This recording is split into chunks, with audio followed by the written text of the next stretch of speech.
Hi humans, welcome back to Humanities. This is your geography educator Ananya Sharma. Now it's the turn to have a one-shot explanation of the last chapter, that is international trade.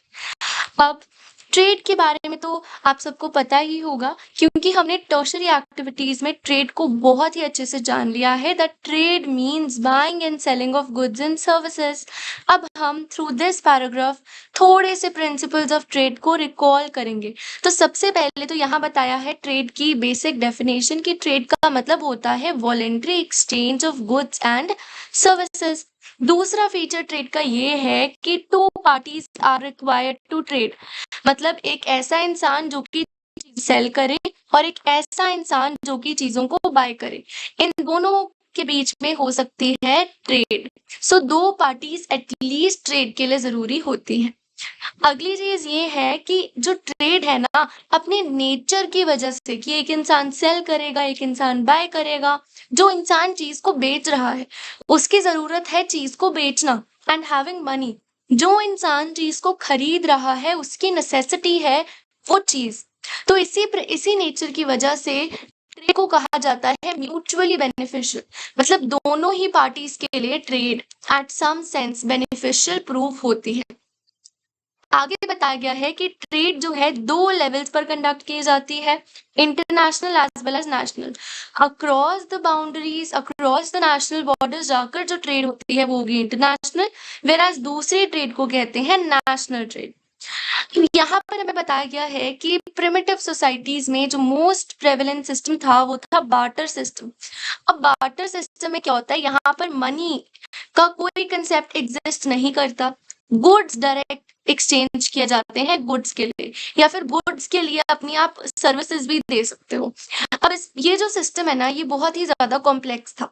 अब देखो आज के time पर हम money use कर रहे हैं, अब बार्टर सिस्टम ऑलमोस्ट खत्म हो चुका है। कुछ ही ऐसी जगहें हैं जहां पर ये होता है, ट्राइबल लोग जो है वो इसको प्रैक्टिस करते हैं। तो कुछ तो लूप होल्स, कुछ तो ड्रॉबैक्स रहे होंगे ना बार्टर सिस्टम में। तो वो ड्रॉबैक ये था कि बहुत ही कॉम्प्लिकेटेड सा सिस्टम था। अब देखो क्या था, for example like I need a plumber, मुझे एक प्लम्बर चाहिए अपने घर के लिए, okay, and I make pots, मैं पॉट्स बनाती हूँ। तो अब मुझे एक ऐसे इंसान को ढूंढना पड़ेगा, नंबर वन कंडीशन वो एक प्लम्बर हो, ठीक है।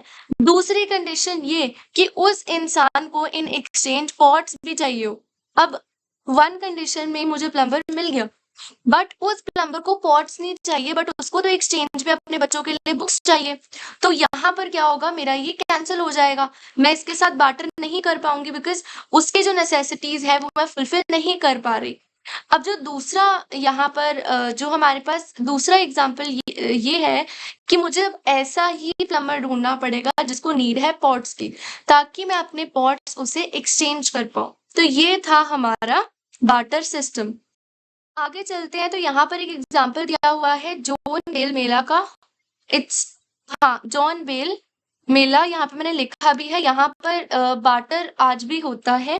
ये है कहाँ पर, तो it is in Jagi road, 35 kilometres away from Guwahati, and it is possibly the only fair in India where barter system is still alive. A big market is organized during the fair and people from various tribal communities exchange their products. तो ये only fair है जहाँ पर barter system आज भी prevalent है। अब यहाँ पर वही चीज बताई गई है कि जो डिफिकल्टीज है बार्टर सिस्टम की वो ओवरकम हुई with the introduction of money. But money जैसी आज हम मनी देखते हैं ऐसे वाली मनी हमेशा से नहीं थी। Okay, before paper and coin currency क्या होता था, रेयर ऑब्जेक्ट्स, ठीक है। रेयर ऑब्जेक्ट्स मतलब जो कभी कभी मिलते थे, बहुत ही मुश्किल से मिलते थे, उनको यूज किया जाता था, जिनकी इंट्रिंसिक वैल्यू जो है वो बहुत ज्यादा है।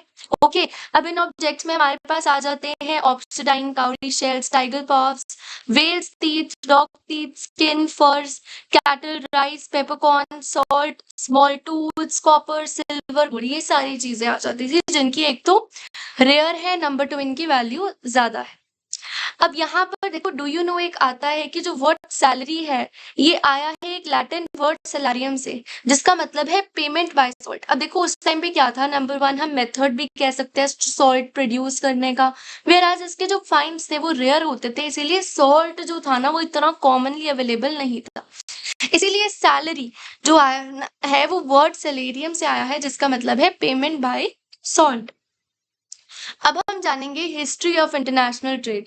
अब देखो हिस्ट्री ऑफ इंटरनेशनल ट्रेड में ना मैंने नोट्स के थ्रू इस कॉम्प्लेक्स चीज को थोड़ा ब्रेक डाउन किया है। ये कीवर्ड्स हैं, इसको याद करोगे तो आपको अच्छे से लर्न हो जाएगा। तो नंबर वन क्या था, इनिशियली ना जो ट्रेड थी या फिर लॉन्ग डिस्टेंसेस में ट्रांसपोर्ट करना बहुत ज्यादा रिस्की था, इसीलिए जो ट्रेड थी उसको रिस्ट्रिक्ट कर दिया गया था टू लोकल मार्केट्स ओनली। ठीक है, रिस्ट्रिक्ट करा गया था to the local markets only. और जो पीपल थे वो स्पेंड करते थे most of their resources on basic necessities, जैसे कि फूड एंड क्लॉथ्स। मतलब वो ट्रेड वगैरह पर ज्यादा अननेसेसरी चीजों पर ज्यादा स्पेंड नहीं करते थे। सिर्फ और सिर्फ जो रिच पीपल थे वो बाय करते थे ज्वेलरी एंड कॉस्टली ड्रेसेस, और इसकी वजह से ही ट्रेड ऑफ लग्जरियस आइटम्स जो है वो शुरू हुई। फिर उसके बाद धीरे धीरे सिल्क रूट डेवलप हुआ, लॉन्ग डिस्टेंस ट्रेड का एक अर्ली एग्जाम्पल है। अब जो ये सिल्क रूट है ना, ये कनेक्ट करता था रोम टू चाइना। ठीक है, रोम टू चाइना। तो इसके जो इम्पोर्टेंट एक्सपोर्ट्स थे, सबसे पहले तो इसका डिस्टेंस जो था ना ये था 6000 किलोमीटर्स था इसका distance. The traders transported Chinese silk, Roman wool. तो चाइना का सिल्क, ठीक है, रोम की वूल, जो मतलब यहाँ की इम्पोर्टेंट एंड मोर फेमस चीजें जो यहाँ की थी वो ट्रांसपोर्ट होती थी। वेयर एज और भी जैसे कि precious metals and high valued like things, commodities जो थी वो होती थी intermediate points in India, Persia and central Asia. Okay, तो ये सिल्क रूट इंपॉर्टेंट है, कौन सी कंट्रीज को कनेक्ट करता था, चाइना टू रोम। तो silk and wool are the important commodities. फिर उसके बाद क्या होता है, डिसइंटीग्रेशन हो जाती है रोमन एम्पायर की, और इसकी वजह से यूरोप का जो कमर्स है वो बहुत ज्यादा ग्रो हो जाता है। कब, 12th एंड 13th सेंचुरी में। ओके, अब यहाँ पर क्या होता है, डेवलपमेंट हो जाती है ओशन गोइंग वॉरशिप्स की, एंड वो भी एक रीजन रहता है for the growth of European commerce. फिर अब इन वॉरशिप्स की वजह से जो यहाँ पर यूरोप है और जो एशिया है उसके बीच की जो ट्रेड होती है वो बढ़ जाती है, एंड इसी ट्रेड की वजह से अमेरिका जो है वो डिस्कवर हो जाता है। ठीक है, अमेरिका डिस्कवर हो जाता है। फिर 12th-13th सेंचुरी की बात होगी कि जो जब डिसइंटीग्रेशन हुई रोमन एम्पायर की, तो जो यूरोप था वो ऊपर आ गया। अब बात होती है 15th सेंचुरी में। अब 15th सेंचुरी क्या होता है, जो यूरोपियन कॉलोनिज्म है वो शुरू हो जाता है। अब एक नई चीज इंट्रोड्यूस होती है, देखो इंपॉर्टेंट कमोडिटीज के साथ एक नई तरह की ट्रेड शुरू होती है, दैट वाज स्लेव ट्रेड। लोगों को बेचा जाने लगा। अब यहाँ पर कौन कौन थे, पोर्तुगीज थे, डच थे, स्पेनियार्ड्स थे, ब्रिटिश थे। अब ये कैप्चर करते थे अफ्रीका के लोगों को और फोर्सफुली उनको ट्रांसपोर्ट करते थे अमेरिका में। अमेरिका देखो अब न्यू डिस्कवर हुआ था, तो वहां पे प्लांटेशंस के लिए और भी जो चीजें थे उनके लिए अफ्रीकन्स को फोर्सफुली लेके जाया जाता था। फिर यहाँ पर देखो जो ये स्लेव ट्रेड थी ना, ये लुक्रेटिव बिजनेस था वो मोर देन 200 ईयर्स, 200 सालों तक बहुत ही अच्छा बिजनेस ये चला। फिर उसके बाद ये चीजें जरूर ध्यान रखना कि फिर ये अबॉलिश हुआ डेनमार्क में सबसे पहले, 1972 में इसको डेनमार्क में अबॉलिश किया गया। फिर इसको ग्रेट ब्रिटेन में, ठीक है, ग्रेट ब्रिटेन में अबॉलिश किया गया इन 1807। देन इन यूनाइटेड स्टेट्स में किया गया ब्रिटेन के एक साल बाद, दैट इज 1808 में। फिर उसके बाद क्या होता है, इंडस्ट्रियल रेवोल्यूशन आ जाती है। इंडस्ट्रियल रेवोल्यूशन में रॉ मटेरियल की डिमांड इंक्रीज हो जाती है, जैसे कि ग्रेन्स, मीट, वूल आल्सो एक्सपेंडेड। अब ये जो मॉनेटरी वैल्यू है वो डिक्लाइन हो जाती है in relation to the manufactured good. अब देखो जब इंडस्ट्रियल रेवोल्यूशन होती है तो चीजों को मैन्युफैक्चर कर कर ज्यादा रेट्स पर भी बेचा जाता है। आगे चलते हैं, तो जो इंडस्ट्रियल नेशंस थे ना वो इंपोर्ट करते थे primary products as raw material and exported value added finished product back to the non industrialized nations। import मतलब अपने अंदर ला रहे हैं, क्या चीज ला रहे हैं, वो रॉ मटेरियल, एंड इसी रॉ मटेरियल का फिनिश्ड प्रोडक्ट बनाकर वापस एक्सपोर्ट कर रहे हैं टू द प्लेस जहां से वो रॉ मटेरियल्स ले रहे हैं। ओके, तो ये स्ट्रैटेजी थी डेवलप्ड नेशंस की उस टाइम पर। फिर उसके बाद 19th सेंचुरी के लेटर हाफ में क्या होता है कि जो रीजन्स प्राइमरी गुड्स प्रोड्यूस कर रहे थे वो ज्यादा इंपॉर्टेंट नहीं रह जाते, एंड जो इंडस्ट्रियल नेशंस थे वो एक दूसरे के इंडस्ट्रियल कस्टमर्स बन जाते हैं। अब जब इतनी सारी ट्रेड हुई तो world war one and world war two के दौरान कंट्रीज ने trade taxes and quantitative restrictions impose करी first time. During the post-war period, organizations like General Agreement for Tariffs and Trade, which later became the World Trade Organization, helped in reducing the tariffs. तो ये यहाँ पे बताया गया कि किस तरह से रिस्ट्रिक्शन इम्पोज हुई, फिर उसके लिए ऑर्गेनाइजेशन बनी इन टैरिफ्स को रिड्यूस करने के लिए। अब यहाँ पे क्वेश्चन आ जाता है, why does international trade exist? अब इसका एक रीजन अगर मैं आपको बताऊं तो इंटरनेशनल ट्रेड रिजल्ट है स्पेशलाइजेशन का। एक स्पेशलाइजेशन का रिजल्ट है। स्पेशलाइजेशन किस चीज में? प्रोडक्शन है। ठीक है, अब जो ये ट्रेड है ना बेनिफिट करती है वर्ल्ड इकोनॉमी को। अगर डिफरेंट कंट्री प्रैक्टिस करे स्पेशलाइजेशन, डिविजन ऑफ लेबर और provision of services, each kind of specialisation can give rise to trade. अब देखो ये क्या चीज है, यहाँ पर पहले हमने जाना कि जो स्पेशलाइजेशन एंड प्रोडक्शन ने राइज करा ट्रेड को। अब अगर स्पेशलाइजेशन हो, ठीक है, और डिवीजन ऑफ लेबर हो प्रोडक्शन में as well as provision of services में, तो हर एक कंट्री जो है वो ट्रेड कर सकती है। दस जो इंटरनेशनल ट्रेड है वो बेस्ड है on the principle of comparative advantage, complementarity and transferability. अब ये तीन चीजें बहुत ही ज्यादा इंपॉर्टेंट है। Comparative advantage, complementarity and transferability. अब ये तीनों चीजें हमारे लाइक बेसिस है ऑफ इंटरनेशनल ट्रेड। आगे हमारे पास आ जाता है transferability of goods and services and in principle should be mutually beneficial to the trading partners, ये हम जान चुके हैं। अब यहाँ बोला गया है कि मॉडर्न टाइम्स में जो ट्रेड है ना is the basis of world's economic organizations and is related to the foreign policy of nations. Generally बताया गया कि अब ट्रेड की जो बहुत ज्यादा इंपॉर्टेंस है वो बढ़ चुकी है। बेसिस ऑफ इंटरनेशनल ट्रेड, क्या ऐसी जरूरत थी जिसकी वजह से इंटरनेशनल ट्रेड हुई? अब ये आप इसके थ्रू ही देख लो। सबसे पहले आ जाता है डिफरेंस इन नेशनल रिसोर्सेज। अब हर जगह पर सेम तरह की चीजें तो नहीं मिलती है, तो जिस जगह पर जिस चीज की स्कार्सिटी है, ठीक है, स्कार्सिटी ने लाइक बर्थ दिया डिमांड को बर्थ दिया, तो डिमांड की वजह से फिर यहाँ पर ट्रेड हुई। ओके, तो यहाँ पर सबसे पहले हमें बताया गया है जियोलॉजिकल स्ट्रक्चर। अब यहाँ पर है कि mineral resource base and topographical differences ensure diversity of crops and animal raised. Lowlands have greater agricultural potential, mountains attract tourists and promote tourism। तो यहाँ बताया हुआ है कि हर जगह का जियोलॉजिकल स्ट्रक्चर एक जैसा नहीं है, अलग अलग है, तो डिफरेंसेस की वजह से जनरली ट्रेड को राइज मिला। फिर आ जाता है मिनरल रिसोर्सेज। अब जो मिनरल है वो अनइवनली डिस्ट्रीब्यूटेड है, तो जिस जगह पे मिनरल्स नहीं है वो इसको ट्रेड करते हैं। क्लाइमेट, अब क्लाइमेट की वजह से फ्लोरा एंड फौना इन्फ्लुएंस होती है। कुछ जगह पर बनानास उगाए जाते हैं, वेरास कुछ जगह पर है हमारे कोकोनट्स होते हैं। सो इसकी वजह से ट्रेड जो है वो बहुत ज्यादा प्रेवलेंट हुई। पॉपुलेशनल फैक्टर, सबसे पहले हमारे पास आ गया कल्चरल फैक्टर। अब यहाँ पर क्या है, डिस्टिंक्टिव फॉर्म ऑफ आर्ट्स, जैसे कि इसमें एग्जांपल है, जैसे चाइना में ना फाइनेस्ट पोर्सिलेन्स मिलते हैं एंड ब्रोकेट्स मिलते हैं। कारपेट्स ईरान के फेमस है। अब जो लेदर है, लेदर की बात करें तो नॉर्थ अफ्रीका का फेमस है, और Indonesian Baltic cloth are priced handicrafts. अब कुछ ऐसी चीजें होती हैं जो उनके कल्चर की वजह से भी, फॉर एग्जाम्पल अगर हम हिमाचल कभी भी विजिट करते हैं सो हम वहां से कैप्स लेकर आते हैं हिमाचल की, क्योंकि वो बहुत ज्यादा फेमस होती हैं। तो इसी तरह से कुछ ऐसी चीजें ड्यू टू कल्चर या फिर कल्चरल सिग्निफिकेंस उनको बाय किया जाता है। फिर आ जाता है साइज ऑफ पॉपुलेशन। अब जो डेंसली बहुत ज्यादा पॉपुलेटेड कंट्री है ना उनमें लार्ज वॉल्यूम ऑफ ट्रेड होती है, but little like internal trade ज्यादा होती है बट एक्सटर्नल ट्रेड कम होती है, क्योंकि जो ज्यादातर एग्रीकल्चर और इंडस्ट्रियल प्रोडक्ट है ना वो लोकल मार्केट में ही लग जाता है। और जो स्टैंडर्ड ऑफ लिविंग है पॉपुलेशन का वो डिटरमाइन करता है demand for better quality imported products, because with low standard of living only few people can afford to buy costly imported products। अब बेसिकली यही बताया कि जो बड़ी कंट्रीज है ना उसमें इंटरनल ट्रेड ज़्यादा होती है क्योंकि सरप्लस बचता नहीं है, सब कुछ अंदर ही ट्रेड हो जाता है। ओके। और दूसरा बताया हुआ है कि स्टैंडर्ड ऑफ लिविंग जो लोगों का जहाँ पर हाई है, वहाँ पर इम्पोर्टेड प्रोडक्ट्स की डिमांड भी ज़्यादा हो। आगे चलते हैं stage of economic development. At different stages of economic development of countries, the nature of items traded undergo changes.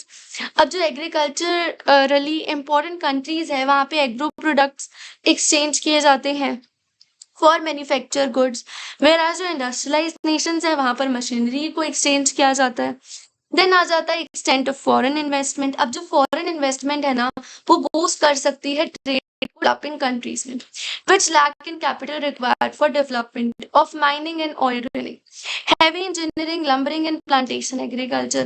तो ये लाइक यहाँ पर यही रीजन दिया हुआ है कि अगर हम कैपिटल इंटेंसिव इंडस्ट्रीज को डेवलप करें तो वो इंश्योर करेगा import of food stuff, mineral, great market for the finished product etcetera. आगे हमारे पास आ जाता है ट्रांसपोर्ट। अब ओल्डर टाइम से ना हमारे पास ट्रांसपोर्ट की बहुत ज़्यादा कमी होती थी, बट अब जो हाई वैल्यूड आइटम्स हैं जैसे कि जेम्स, सिल्क, स्पाइसेस, अब ये ट्रेड होती है लॉन्ग डिस्टेंसेस पर। रीजन इसके है कि जो ट्रांसपोर्टेशन हुई जैसे कि rail, ocean, air, better means of refrigeration आए, प्रिवेंशन, प्रिजर्वेशन टेक्निक्स आई, तो इससे भी जो है ट्रेड बूस्ट हुई। अब हमारे पास आ जाते हैं important aspects of international trade. Generally तीन है, volume, composition and direction of trade.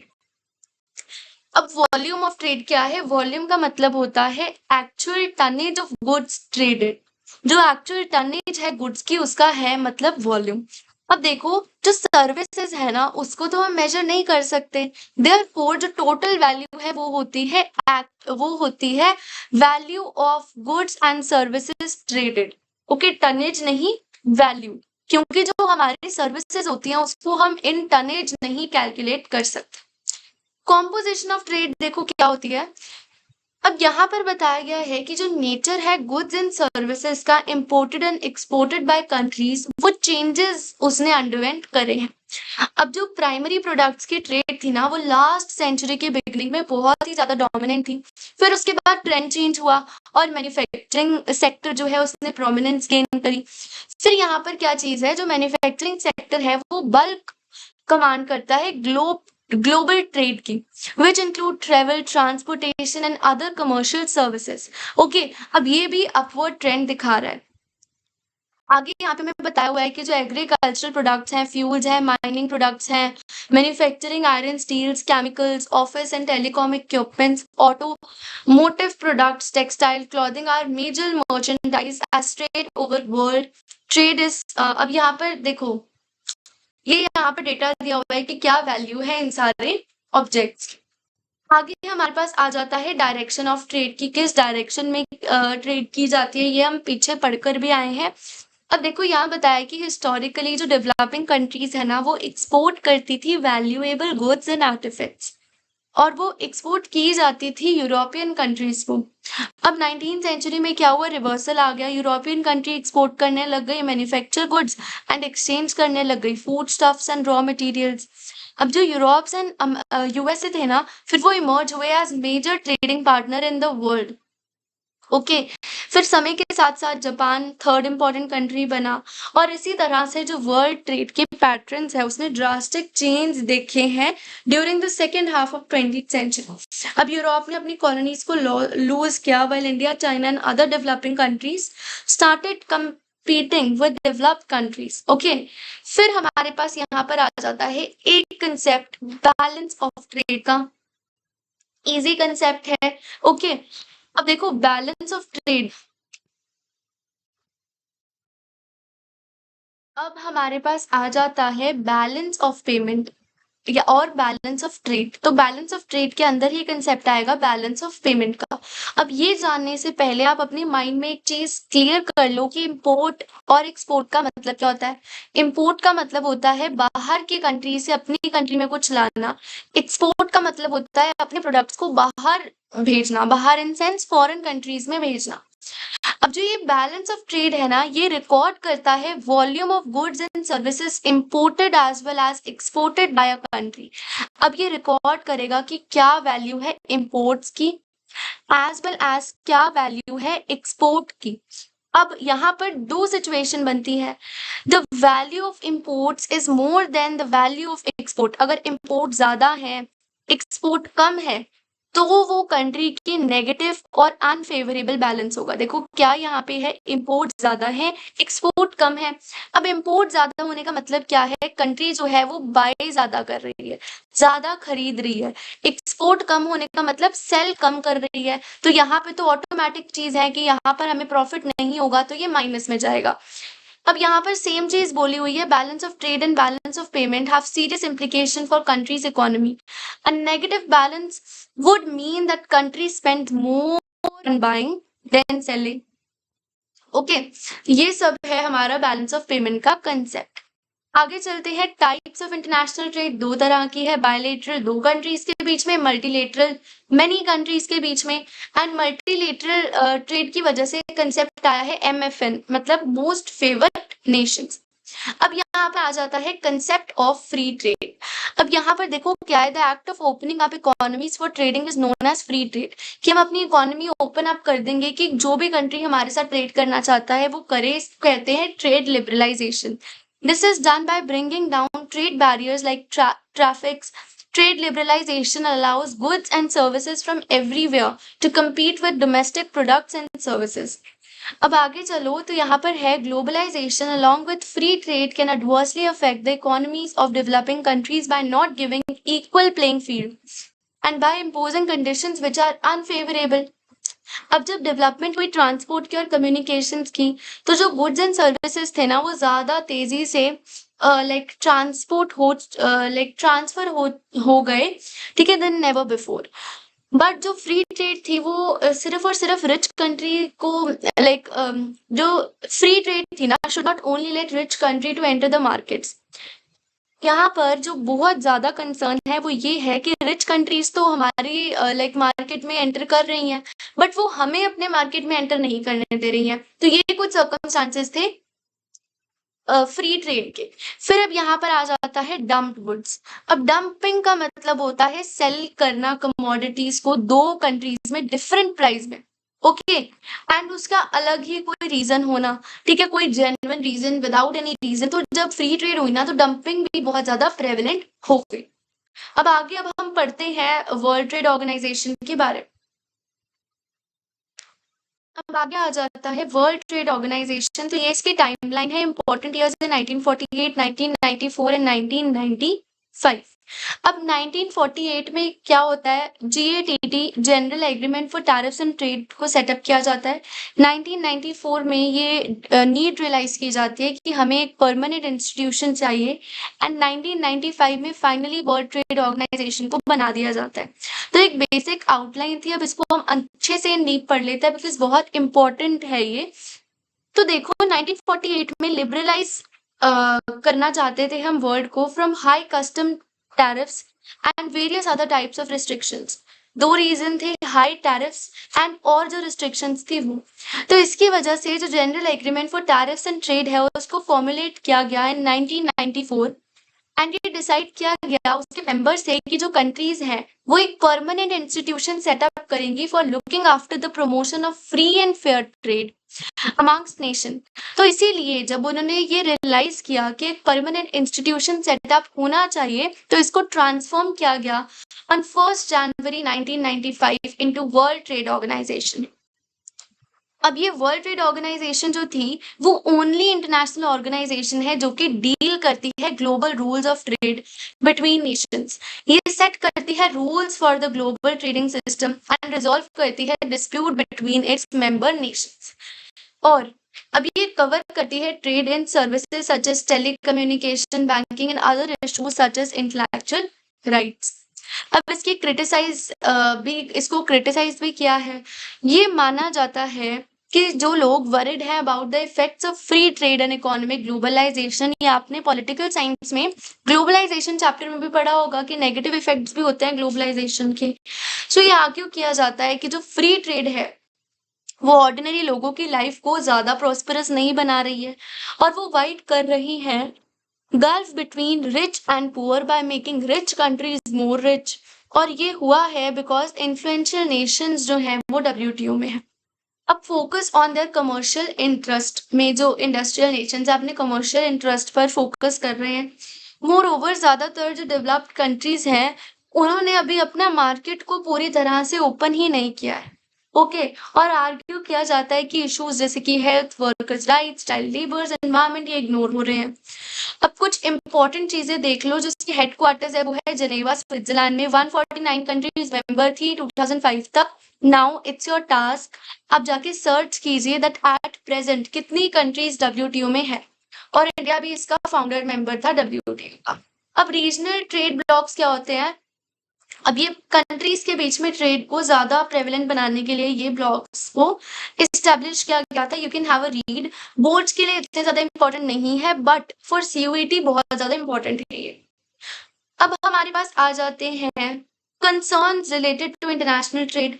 अब कंसर्न्स ये होते हैं कि international trade can prove to be detrimental to nations of its leads to dependence on other countries. अब देखो, ट्रेड की वजह से ना डिपेंडेंस काफी हो गई है। अब कंट्रीज दूसरी कंट्रीज पर डिपेंड कर रही हैं। दूसरी चीज, अनइवन लेवल है डेवलपमेंट की, एक्सप्लॉयटेशन हो रही है, कमर्शियल राइवलरीज हो रही हैं, ग्लोबल ट्रेड इफेक्ट कर रही है बहुत सारे एस्पेक्ट्स ऑफ लाइफ को।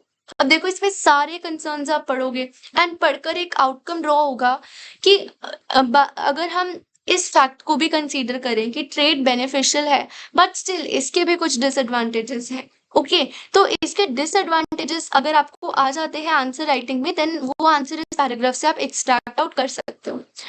आगे चलते हैं। आ गया हमारा गेटवेज ऑफ इंटरनेशनल ट्रेड। अब इंटरनेशनल ट्रेड के गेटवेज हैं पोर्ट्स।